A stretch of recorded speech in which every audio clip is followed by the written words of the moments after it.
today.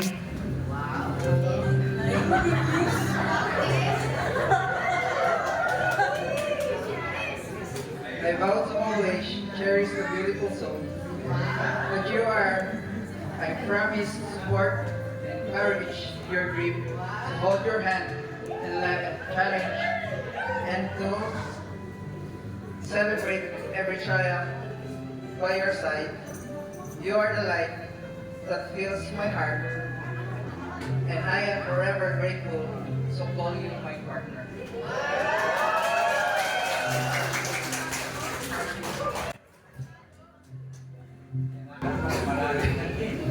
Sa akin, Mr. Tagalog.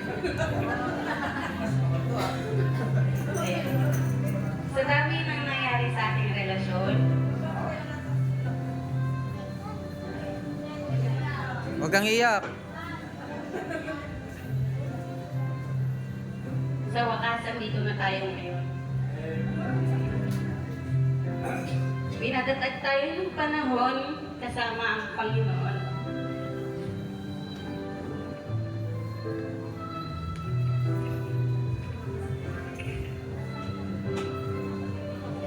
Sa harap ng ulbitong ito, ngayon, saksi ang Diyos na siyang sentro ng ating relasyon.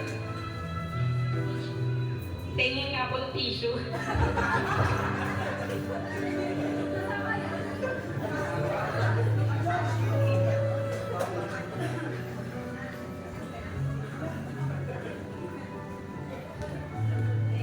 At saksi ng mga mahal natin sa buhay, nais kong malapit mo na bagong buhay na pagsasamahan natin bilang mag-asawa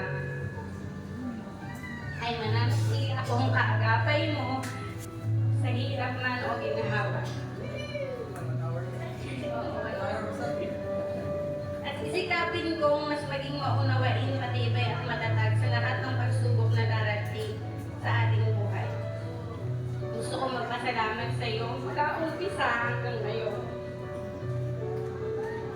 Dahil ito yung naging daan para makakilala ako ng lubos sa Panginoon.